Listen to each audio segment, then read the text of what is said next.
was busy working at his shop one day. Well, on his way home to see his family,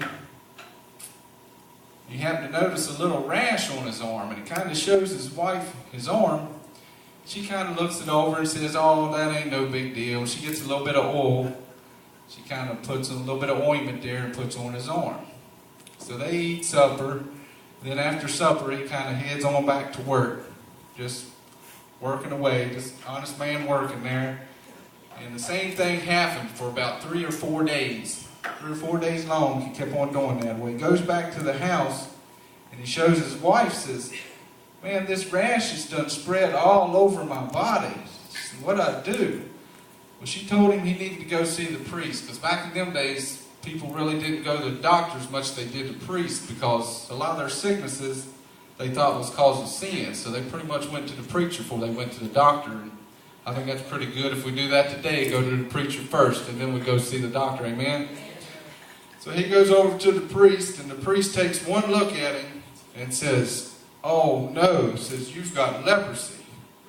Well, there was no cure for leprosy back then. So the man's pretty distraught. He says, "Well, let me go back and tell my wife and kids goodbye," because he would have been quarantined. He'd had to stay in the temple with the priest.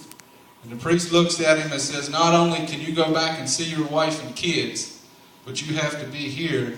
And any time anybody at all comes close to you, you have to holler out 'unclean,' so they know not to go near you." And I just want y'all to imagine, being a dad and a husband, that would be kind of rough not to be able to go back and kiss your wife or ever hold her again, and not even to be able to be with your children, really. It kind of devastates them all over. So he watches his kids grow up over time from a distance, and they could come every now and then to feed him at the temple gate. They would come by and bring him some food and kind of check on him from a distance, couldn't get too close. So they'd come and drop off the food, and then they'd leave, couldn't spend much time. He'd go get the food. This went on for several years, apart from his family. Wasn't really no hope for him at all. Well, all of a sudden, he kind of looks out on the distance, and he sees a crowd coming out over across the mountain. He notices there's a crowd with some people coming out around him there. And he kind of looks over the crowd a little bit. And he kind of can see from a distance. Well, instantly, he goes running towards the crowd, hollering, "Unclean, unclean, unclean." And everyone from the crowd backs up, because they know what the unclean means. All of a sudden, he kneels on his knees, and he looks at this man in the middle of the crowd. And he looks him dead in the eye, and he says, "Lord, if you want to, you can heal me." Well, Jesus looks down at the man, and he sees more than just a leper. He sees his family.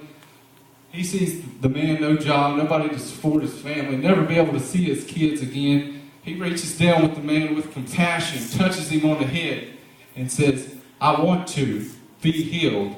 And he warns the man, he says, "Now, don't go tell anybody, but go show the priest that you've been healed, bring the sacrifice, and then go on back to him, to your family." Well, the man did probably the exact same thing I do. There is no way you're not going to tell anybody about that miraculous healing. So on his way back to town, he was singing, "He has made me glad, yes, he has made me glad. I will rejoice, for he has made me glad.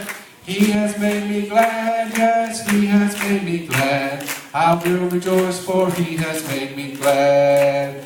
I will enter his gates with thanksgiving in my heart. I will enter his courts with praise. I will say this is the day that the Lord has made." Don't go back. "I will rejoice, for he has made me glad.